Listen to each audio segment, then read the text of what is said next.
ফরজ গোসল হয়ে গেলে কি সাথে সাথে গোসল করা আবশ্যক নাকি বিলম্বের সুযোগ আছে? নামাজের সময় হয়ে গেলে আজান না হলেও কি নামাজ আদায় করা যাবে কিনা? মসজিদে বা কোনো জায়গায় কোন লোক যদি নামাজরত থাকেন তার কতটুকু সামনে দিয়ে যাওয়া উচিত? প্রেগন্যান্সির সময় নামাজ বসে বা ইশারায় পড়া যাবে কিনা? খাস পর্দা করলে কি ভাসুর বা দেবরের সাথে কথা বলা যাবে? মাসিক ভালো হওয়ার পর নামাজ শুরু করার পর যদি আবার প্রসাব করার পর 1-2 ফোঁটা বের হয় তখন কোমর পর্যন্ত ধুলেই হবে নাকি গোসল করতে হবে? ফরজ গোসল পুকুরে করা যাবে কিনা? মৃত ব্যক্তি যে ঘরে মারা যায় ওই ঘরে সারা রাত বাতি দিয়ে কেউ না কেউ থাকতে হবে, 40 দিন সেই ঘরে খালি রাখতে নেই, এ কথাটা কতটুকু সত্য? চলুন তাহলে আর বিলম্ব না করে আমরা মূল পর্বে প্রবেশ করি এবং আপনাদের যে সমস্ত প্রশ্ন আমাদের কাছে ইতিমধ্যে চলে এসেছে সেগুলোর উত্তর আমরা দেওয়ার চেষ্টা করি। এমদাদুর রহমান আপনি লিখেছেন সান্ত্বনামূলক মিথ্যা কথা বলা যাবে কিনা, যেমন বৃদ্ধ মানুষকে তার আপনজন মারা গেছে শুনলে কান্না করেন এবং কন্ট্রোলের বাইরে চলে যান, তখন তার আপনজন বেঁচে আছে বলা যাবে কিনা? দেখুন, কোনো মানুষ যদি কোনো কিছু সহ্য করতে না পারেন সেক্ষেত্রে আপনি ঘুরিয়ে ফিরিয়ে বললেন, সরাসরি মিথ্যা কথা না বলে একটু ঘুরিয়ে ফিরিয়ে বললেন, তাহলে সেটি জায়েজ হতে পারে। বিশেষ করে এ ধরনের পরিস্থিতিতে যে লোকটা এটাকে নিতে পারবেন না, টলারেট করতে পারবেন না, এরকম যদি হয় তাহলে সেক্ষেত্রে আপনি একটু ঘুরিয়ে পেঁচিয়ে বললেন, সরাসরি না বললেন মিথ্যা, এটুকু করা যেতে পারে। সাদমান রাফিদ আপনি লিখেছেন, আমাদের এলাকা জুমার নামাজের সময় মসজিদে জায়গা থাকা সত্ত্বেও অনেক লোক বাহিরে নামাজ পড়েন, মসজিদ থেকে তাদের বারবার অনুৎসাহিত করা হয়, তাও তারা বাহিরে ও সিঁড়িতে দাঁড়িয়ে জামাতে অংশ নেন, এতে তাদের নামাজ কি কবুল হওয়ার সম্ভাবনা আছে? দেখুন, এটা তো এক ধরনের কি বলা যেতে পারে, দায়সারা ভাবের কারণে হয়ে থাকে।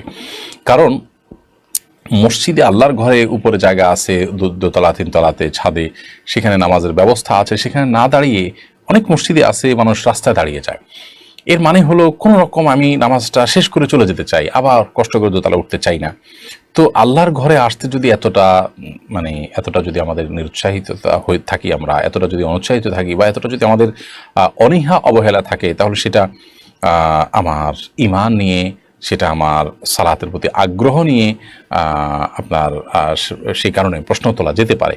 এই জন্য একজন ইমানদারের জন্য এটা কখনো শোভনীয় নয়। প্রায় মসজিদে এটি হয়। আপনি যে প্রশ্ন করেছেন ভাই সাদমান, সঠিক প্রশ্ন, যে অনেক মসজিদে এই সমস্যাটা হয়। ইভেন আমার মসজিদে আমি যেখানে জমা পড়াই সেখানেও আমরা প্রায় বলি উপরের দিকে খালি আছে যান, কিন্তু মানুষ রাস্তা দাঁড়িয়ে যায়। এটা যারা শেষে আসেন সে মানুষগুলোর ইমানি দুর্বলতার কারণে হয়ে থাকে। রীতিমতো ব্যাপারটা এরকম হয়ে গেল যে আমি ধরি মাছ নাচুই পানি টাইপের কাজ করতে যাচ্ছি, অর্থাৎ আমি নামাজ পড়তে চাই কিন্তু আবার আল্লাহ ঘরে যেতে চাই না, কোনো রকম দায়সারা পড়তে চাই। সন্দেহাতীতভাবে নামাজ না পড়ার চাইতে তারা অনেক উত্তম, কিন্তু তাদের ইমানের অবস্থা খুবই ঠুনকো এবং খুবই দুর্বল। এরকম দুর্বল ইমান নিয়ে মৃত্যুর সময় তার ইমান নিয়ে যেতে পারবেন কিনা আল্লাহর কাছে, জান্নাতের প্রত্যাশা জোরালোভাবে করতে পারেন কিনা, সেটা অনেক বড় প্রশ্ন সাপেক্ষ বিষয়। আল্লাহ তাআলা আমাদের ভাইদেরকে হেদায়েত দান করুন, তারা যেন আল্লাহর ঘরে আসতে কার্পণ্য না করেন, জুমার দিনে দেরিতে নয় বরং অনেক আগে চলে আসেন। এবং রাস্তায় দাঁড়ানোর ক্ষেত্রে আরেকটা বড় সমস্যা হলো যে মানুষের চলাচলের যে ব্যাঘাত সৃষ্টি হয়, রাস্তা বন্ধ হয়ে যায়, সেটা তো আরেক গুনাহের কাজ। অতএব মসজিদের জায়গা থাকা সত্ত্বেও সেই কাজ করাটা অন্যায় কাজ। মসজিদ কর্তৃপক্ষের উচিত রাস্তায় নামাজে দাঁড়াবার কোনো ব্যবস্থা না করা এরকম পরিস্থিতি, এবং নিজেদের পক্ষ থেকে ভলান্টিয়ার সার্ভিস দিয়ে মানুষকে বুঝিয়ে অনুরোধ করে অনুনয় করে মসজিদে প্রবেশ করানো, তাহলে ইনশাআল্লাহ বিদিন আশা করা যায় যে পরিস্থিতির উত্তরণ কিছুটা হলেও হতে পারে। এমনি সিফাতুল আহমেদ ওয়ালিউল্লাহ আপনি লিখেছেন,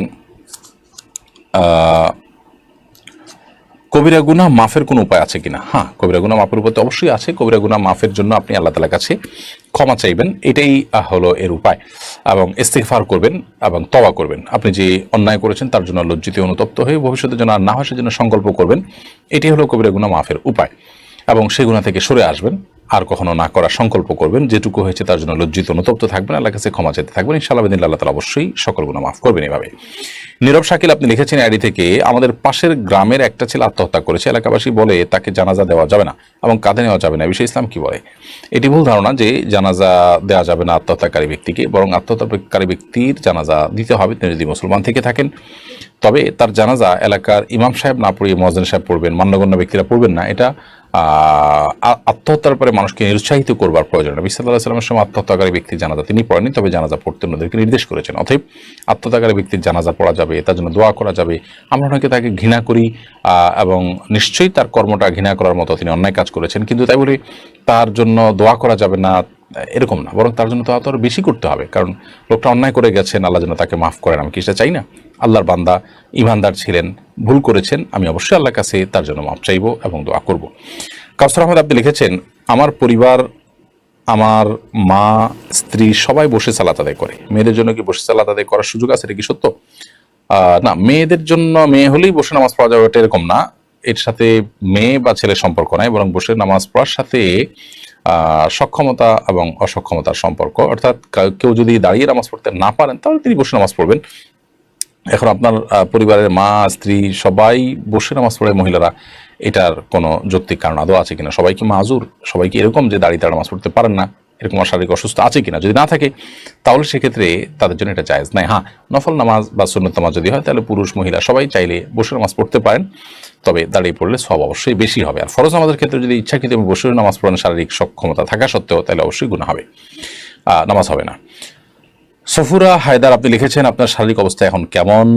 অনেক ধন্যবাদ বোন আপনি আমার খবর নেওয়ার জন্য। আলহামদুলিল্লাহ, আমার শারীরিক অবস্থা আল্লাহ তাআলার ইচ্ছা, আল্লাহ তাআলার অনুগ্রহে আগের চাইতে অনেকখানি এটা ভালো, কিন্তু এখনও পুরোপুরি আমি কিউর নই এবং ডাক্তার বলেছেন যে আরও বেশ কিছুদিন লাগবে এবং পরিপূর্ণ যেন কিউর আমি হতে পারি, যাতে পুনরায় আর কোনো অসুবিধা না হয়। আল্লাহর রহমের কাছে আপনাদের খাস দোয়া আমি চাই।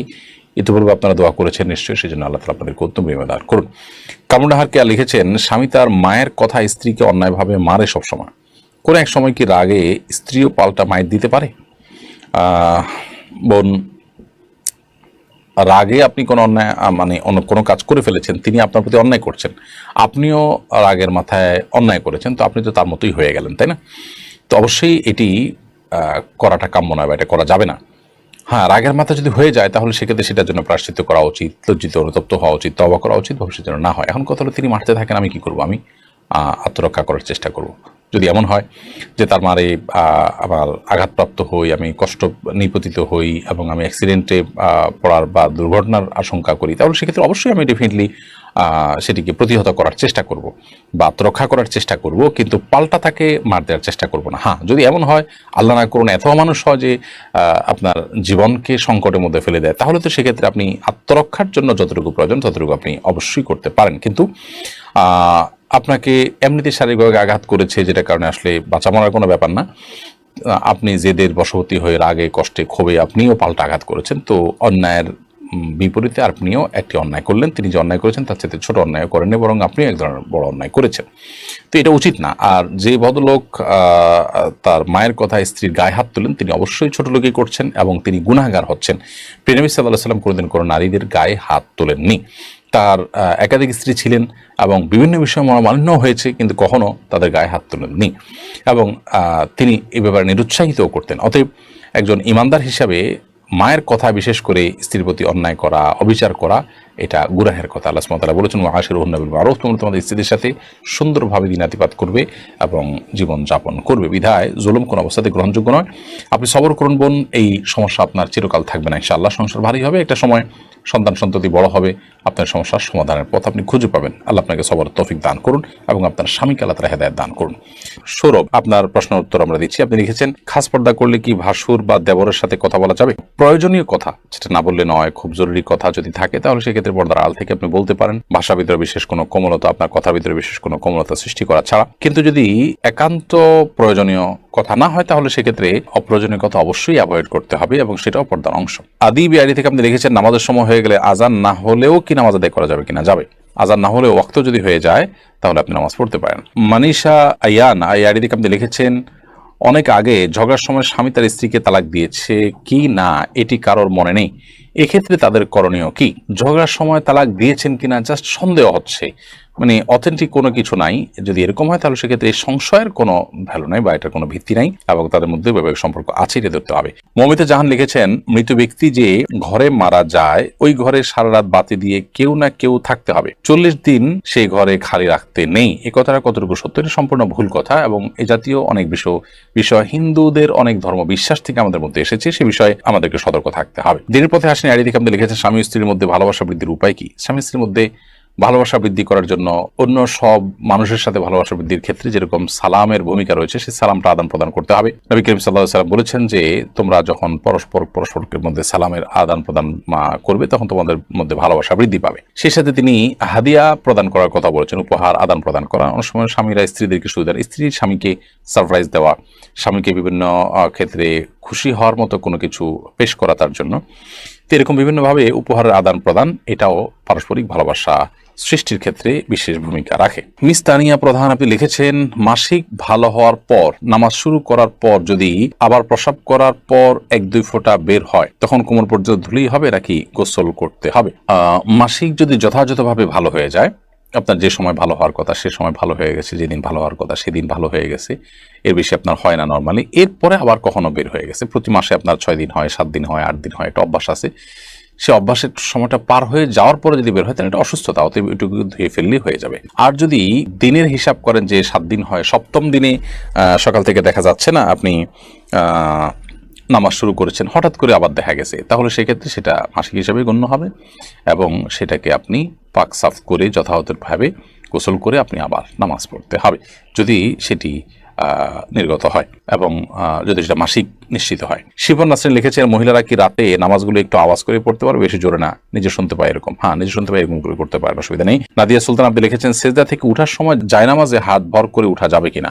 সেজদা থেকে উঠার সময় আপনার মাটিতে বা জায়নামাজে ভর করে না উঠে যতটুকু সম্ভব আপনার সরাসরি উঠা উচিত।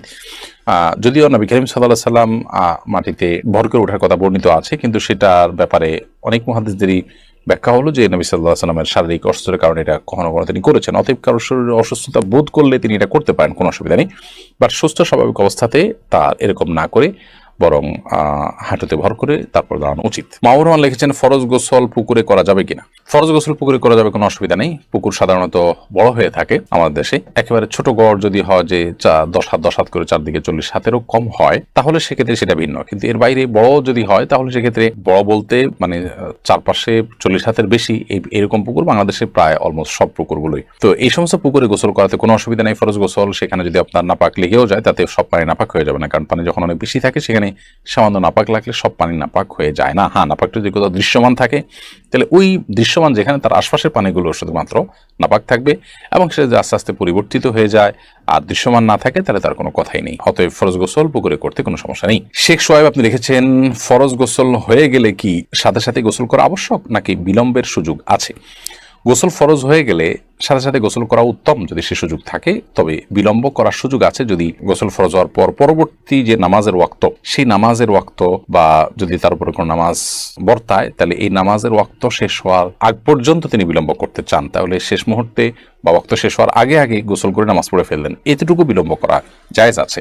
তবে এই ক্ষেত্রেও গোসল ফরজ হয়ে গেলে যদি লম্বা সময় তিনি বিলম্ব করতে চান, এশার পরে গোসল ফরজ হয়ে গেল, ফজর আগ পর্যন্ত তিনি সুযোগ পাবেন গোসল করার, তাহলে সেক্ষেত্রে এই সময়টা তিনি গোসল না করে শেষের দিকে একসাথে ফজর ওয়াক্ত হলে তখন গোসল করতে চান, তাহলে অজু করে ঘুমানো বা অন্যান্য কাজ করাটা সুন্নাহ, এটা উত্তম। কিন্তু যদি কোনো কারণে অজু নাও করেন তাতে তিনি কবিরা গুনাহ করেছেন ব্যাপারটা এরকম না, সুন্নাতর করেছেন, এটুকু বলা যাবে। এপি আনোয়ার এডি থেকে আপনি লিখেছেন, 4 রাকাত ফরজে দ্বিতীয় বৈঠকে ভুলে বা এমনি দুরূদ পড়লে কি সাউ সেজদা দেওয়া লাগবে? 4 রাকাত ফরজ নামাজের দ্বিতীয় বৈঠকে যদি ভুলে আপনি দুরূদ পড়ে ফেলেন তাহলে সেক্ষেত্রে হানাফি মাযহাব অনুযায়ী আপনাকে সেজদায়ে সাহু দিতে হবে, কারণ দ্বিতীয় বৈঠকে আত্মাহিয়াতু পড়ার পর বিভিন্ন হাদিস থেকে আমরা জানতে পারি যে দ্রুততার সাথে দাঁড়িয়ে যেতে বলা হয়েছে এবং বিলম্ব করতে নিষেধ করা হয়েছে। সেই সাথে আপনি নবী সাল্লাল্লাহু আলাইহি ওয়াসাল্লামের প্রতি দুরূদ পাঠ করেছেন, এটা তো ভুলে পড়েছেন, এটা তো শেষ রাকাত শেষ বৈঠক মনে করে আপনি এটা পড়েছেন, তো অথচ এটা শেষ বৈঠক নয়। এসব কারণে সিদ্ধে সাউ দেওয়ার কথা ওলামা আহনাফ বলে থাকেন, যদিও হাম্বলী মাযহাব ওলামা ইকরাম, সৌদি আরব ওলামা ইকরাম তারা বলেন যে না, দুরূদ শরীফ যদি পড়ে ফেলে তার কারণে সিদ্ধে সাহু বর্তাবে না, এটি সৌদি আরব ওলামা ইকরাম বা হাম্বলী মাযহাবের ওলামাদের মত। আলিফানুর লিখেছেন, প্রেগন্যান্সির সময় নামাজ বসে বা ইশারায় পড়া যাবে কিনা? প্রেগন্যান্সি হলেই নামাজ বসে পড়া যাবে বা ইশারায় পড়া যাবে, ব্যাপারটা এরকম নয়। তবে প্রেগন্যান্সির সময় অনেক মা বোনরা এত বেশি অসুস্থ হয়ে পড়েন যে তাদেরকে বিছানায় শুয়ে পড়তে হয়, অথবা অনেকে আছেন যে শেষের দিকে এসে দাঁড়িয়ে নামাজ পড়াটা তাদের জন্য কঠিন হয়, শরীর ভার হয়ে যায়, তাদের শারীরিক দুর্বলতার কারণে বা স্থূলতার কারণে নানা কারণে তারা দাঁড়িয়ে নামাজ পড়লে রুকু সিজদা করে স্বাভাবিকভাবে নামাজ পড়তে গেলে পড়ে যাওয়ার আশঙ্কা থাকে। এরকম আশঙ্কা যদি জোরালো হয় প্রবল হয়, তাহলে সেক্ষেত্রে তিনি বসে নামাজ পড়তে পারেন। বসে নামাজ পড়ার ক্ষমতা না থাকলে তিনি শুয়ে অবশ্যই নামাজ পড়তে পারেন। কিন্তু এটা হলো যদি সেরকম পরিস্থিতি তৈরি হয়, কারোর প্রেগনেন্সি হলেই সামান্য ঠুনকো অজুহাতেই তিনি বসে নামাজ পড়া শুরু করবেন, ব্যাপারটা সেরকম নয়। আমাতুল্লাহ মোশরেফা আপনি লিখেছেন, বিয়ের জন্য অনেকে ছবি চায়, যদি বিয়ে না হয় তাহলে কি ছবিগুলো থাকলে গুনাহ হবে? বিয়ের জন্য যদি কেউ ছবি চায় তাহলে সেক্ষেত্রে লোকটা কতটা অথেন্টিক, তার ভিতরে তাকওয়া কতটা আছে, তিনি হালাল হারাম কতটা বুঝেন এবং কতটা আল্লাহর ভয় আছে, তিনি এই ছবিটা নির্দিষ্ট সময়ের পর যদি বিয়ে না হয় তাহলে সেক্ষেত্রে ডিলেট করে ফেলবেন এবং কতটা, এই বিষয়গুলো নিশ্চিত হয়ে তারপর তাকে ছবি দেওয়া উচিত, অথবা বিশেষভাবে তাকে বলে দেওয়া উচিত এবং তিনি যেটা করেন সে বিষয়ে তাকে রিকোয়েস্ট করা উচিত। এরকম না হলে যে কেউ চাইলো আর তাকে ছবি দিলেন, এটা উচিত না, কারণ এটি আপনার প্রাইভেসি যেমন নষ্ট হবে, গুনাহের কাজ তিনি করবেন, আপনি পরোক্ষভাবে সেটাতে একরকম সহায়তাই করলেন, ব্যাপারটা সেরকম হয়ে গেল। এই জন্য এই বিষয়গুলো দেখা উচিত।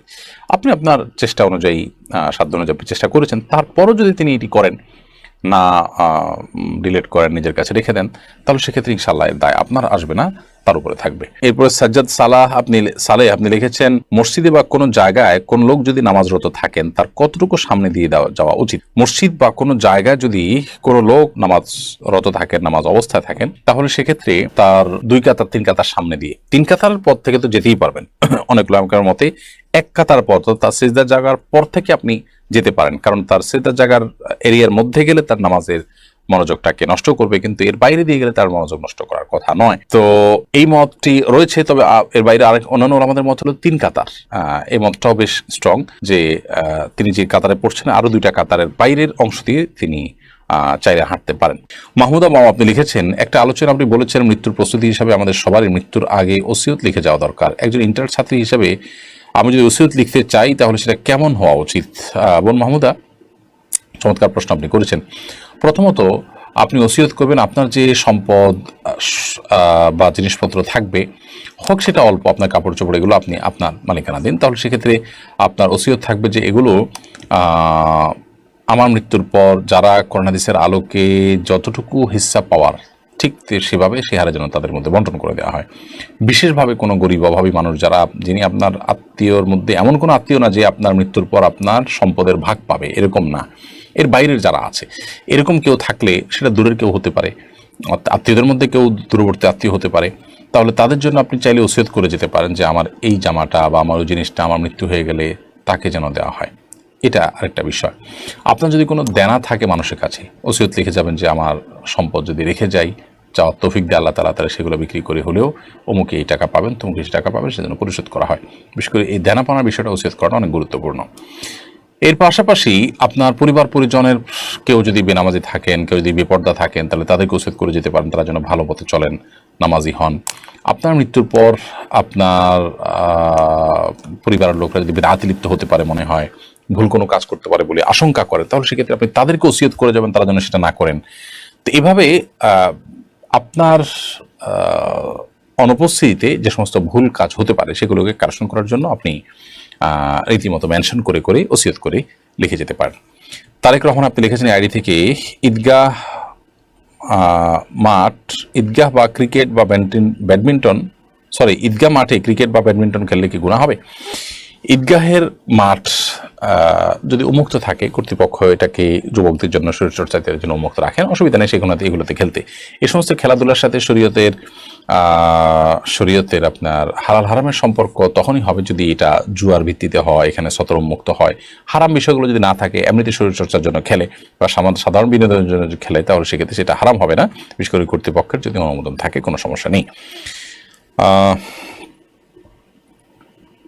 এরপরে সাজ্জাদ সালেহ আপনি লিখেছেন, মসজিদে বা কোনো জায়গায় কোন লোক যদি নামাজরত থাকেন তার কতটুকু সামনে দিয়ে যাওয়া উচিত?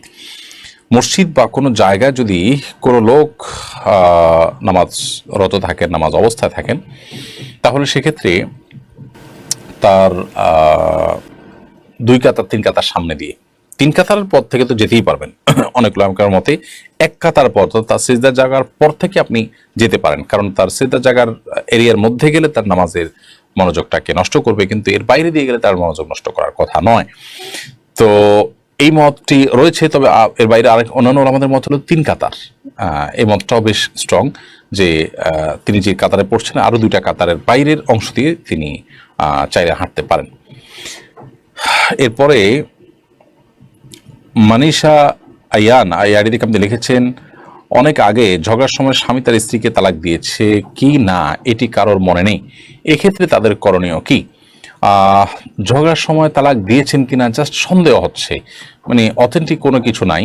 যদি এরকম হয় তাহলে সেক্ষেত্রে এই সংশয়ের কোনো ভ্যালু নাই বা এটার কোনো ভিত্তি নাই এবং তাদের মধ্যে বৈবাহিক সম্পর্ক আছে, এটা ধরতে হবে। নাইমুর রহমান দুর্জয় আইডি থেকে আপনি লিখেছেন, অবাধ্য ভাই বোনের হক কিভাবে আদায় করব? ভাই বোন যদি অবাধ্য হয় তারপরেও আপনি আপনার কর্তব্য, ধরা যাক আপনার বাবা নাই, ভাই বোন ছোট বা তাদের বোনের ভরণ পোষণ দেওয়ার মতো বিবাহ হয়নি, তাহলে সেক্ষেত্রে আপনি অবশ্যই ভরণ পোষণ দিয়ে যাবেন। তারা অবাধ্য, তাদের অবাধ্যের জন্য তারা আল্লাহর কাছে দায়ী থাকবে, কিন্তু আপনার দায়িত্ব আপনি পালন করার চেষ্টা করবেন যতটুকু সম্ভব। মোতালে বাড়ি থেকে আপনি লিখেছেন, পালিত মেয়ে নিয়ে ওমরা করা যাবে কিনা? পালিত মেয়ে সে অন্য গায়রে মাহরাম মেয়ের মতোই, অতএব যদি তার সাথে আপনার দুধের সম্পর্ক থাকে, ছোটবেলা তাকে দুধ পান করানো যায়, তাহলে সেক্ষেত্রে তো জায়েজ আছে, তাকে নিয়ে আপনি ওমরা করলেন।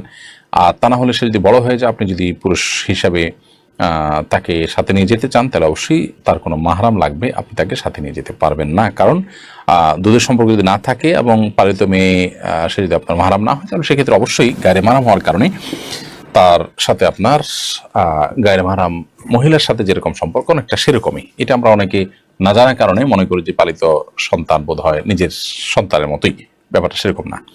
মমিতা জাহান লিখেছেন, মৃত ব্যক্তি যে ঘরে মারা যায় ওই ঘরে সারা রাত বাতি দিয়ে কেউ না কেউ থাকতে হবে, 40 দিন সেই ঘরে খালি রাখতে নেই। এ কথাটা কতটুকু সত্য? এটা সম্পূর্ণ ভুল কথা এবং এ জাতীয় অনেক বিষয় হিন্দুদের অনেক ধর্ম বিশ্বাস থেকে আমাদের মধ্যে এসেছে, সে বিষয়ে আমাদেরকে সতর্ক থাকতে হবে।